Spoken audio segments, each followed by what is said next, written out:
जहाँ जाकर प्यासा लौटे कोई न व्याकुल प्राणी, सुर ध्वनि से सुख देती है वह संतों की वाणी। इसलिए संतों की वाणी सावधानी पूर्वक सुनो। मैं क्या बता रही थी कि स्वर्ग से आए जीवों का 4 लक्षण होता है। अब अपने अपने में भी विचार लीजिएगा, हम लोग स्वर्ग से आए कि कहां से आए। मैं अपने में भी स्वयं कहती हूँ और आप लोग भी विचार कीजिए। 1 नंबर में है दान प्रसंग। आते आते पहले वह दान कराए। आप लोग देखे हैं कि किन्हीं किन्हीं के घर में बच्चा जो जन्म लेता है, जन्म लिया 6 दिन हुआ है, कहाँ कमाने के लिए गया, लेकिन आते आते पहले वह दान करा रहा है। वो तो कमा नहीं पाया लेकिन कमाया था। आते आते बच्चा तो घर में है लेकिन पिता माता सगे संबंधी निमंत्रण करते हैं, कार्ड छपवाते हैं, भंडारा कराएंगे, सत्संग कराते हैं।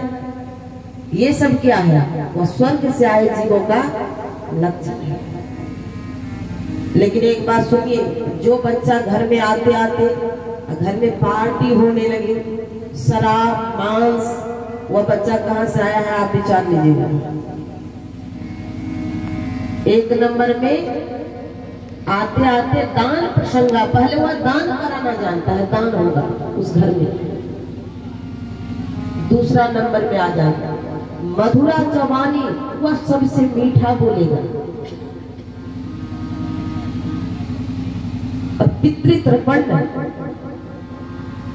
पिता भक्त होंगे, आज्ञाकारी होगा। ब्राह्मण तर्पण, अर्थात ब्राह्मण की अपने से श्रेष्ठ जनों की वह सेवा करेगा। ये किसका लक्षण है भैया? किसका लक्षण? स्वर्ग से आए हुए जीवों का। चलिए, अब स्वर्ग से तो आया ये 4 लक्षण है, लेकिन नरक से जो आया उसका भी तो लक्षण होगा ना। उसका 1 नंबर में, अब नरक से आया जो जीव उसका लक्षण है कार्पण्य वृत्ति, कंजूस स्वभाव।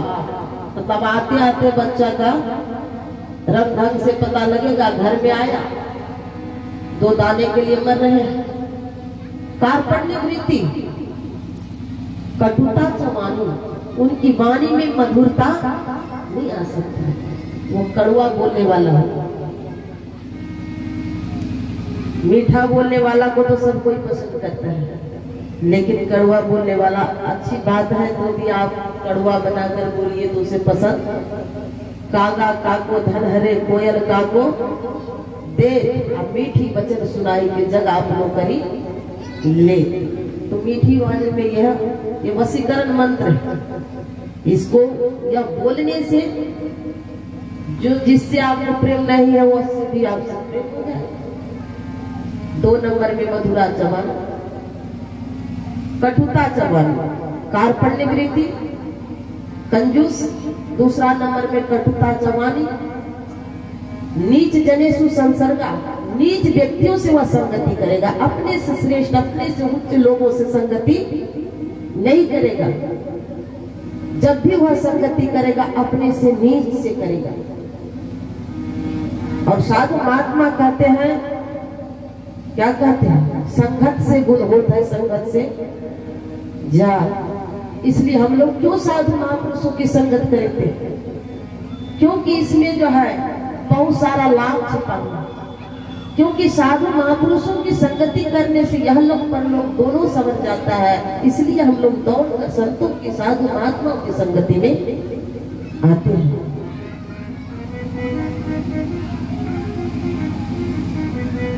कार्पण्य वृत्ति, कटुता जवानी, अति रोषा, नीच जनेषु संसर्गा, ये 4 लक्षण है नरक से आए हुए जीवों को। इसलिए अब नरक से आ भी गए हैं, लेकिन यहाँ मौका दिया गया है। त्याज, आचार्य चाणक्य जी कहते हैं कि त्याज दुर्जन संसर्ग, भज साधु समागमा, करो पुण्य महोरात्र, नित्यमानित चाणक्य जी कहते हैं कि दुर्जनों की संगति को त्याग दो और जब भी प्रयास करो कि अपने से श्रेष्ठ जनों की संगति में जाओ, साधु पुरुषों की संगति करो और दिन रात धार्मिक आचरण करो, अधर्म का आचरण मत लो। अब कलयुग का प्रकोप भैया जोर तोड़ से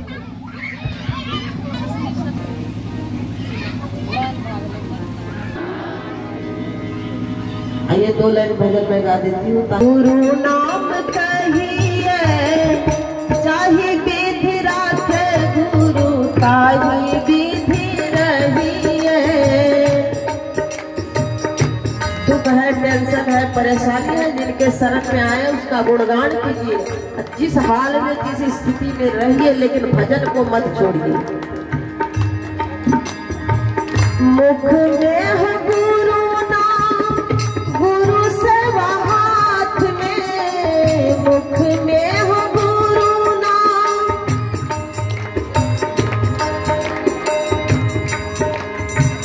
मुख में हो गुरु नाम, गुरु सेवा हाथ में। तू अकेला नहीं प्यारे, गुरु तेरे साथ में।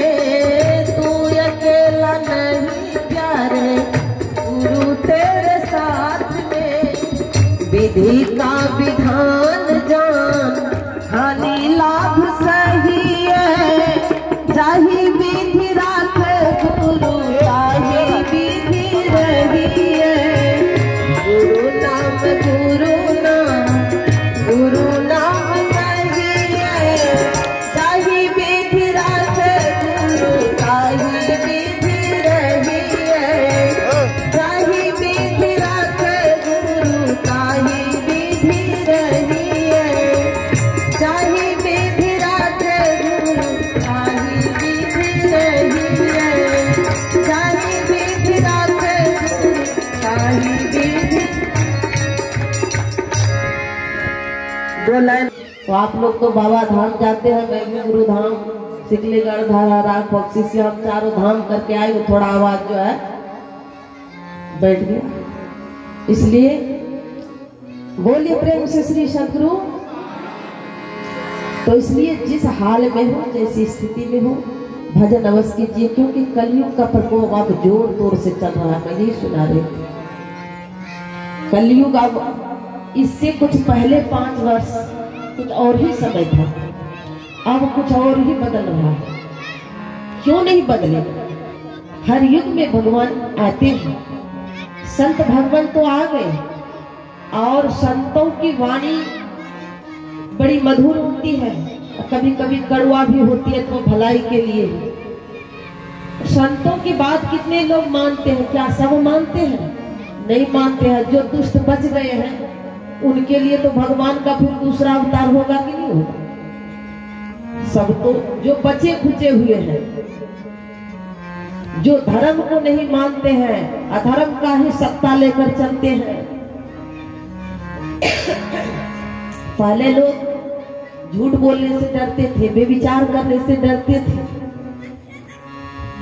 पहले कभी कभी देखने में आता था, एक गांव है इधर, मैं जाती हूँ इंडिया की तरफ, वो फुलबड़िया के साइड में है। बूढ़े बुजुर्ग लोग बताते थे कि यहाँ के जो लड़के सब हैं शराब नहीं पीते, ऐसा कानून है। यही 2-4 साल पहले बता रहे थे, लेकिन अब की स्थिति बदल गई है। उस गांव में इतना शासन था कि जवान लोग जो है शराब नहीं पीते थे, घर के लड़के सब। अब जो है 2 साल पहले कुछ लड़के निकल कर अब शराब जुआ ये सब करने लगे। अब तो पूरा बिल्कुल ही निकल गए। किसका प्रकोप है? कलयुग का। लेकिन ऐसे दुराचारियों के लिए यदि भगवान दूसरा रूप धारण नहीं करेंगे तो फिर उसका संहार कैसे होगा? उसको भी तो दंड मिलना चाहिए, क्योंकि सज्जन के बातों से वह नहीं मानते। तो भगवान फिर अभी कौन सा रूप धारण करेंगे? यह 4 युग बराबर होता है, हुआ करता है। केवल अभी कलयुग है सो बात नहीं। पहले सतयुग था, फिर त्रेता आया, द्वापर आया, कलयुग आया। तो सतयुग में कबीर बाबा भी सत सुकृत नाम से 4 युग में आप लोगों को प्रसिद्ध है, मैं उतना कथा नहीं सुनाऊंगी। त्रेता में भगवान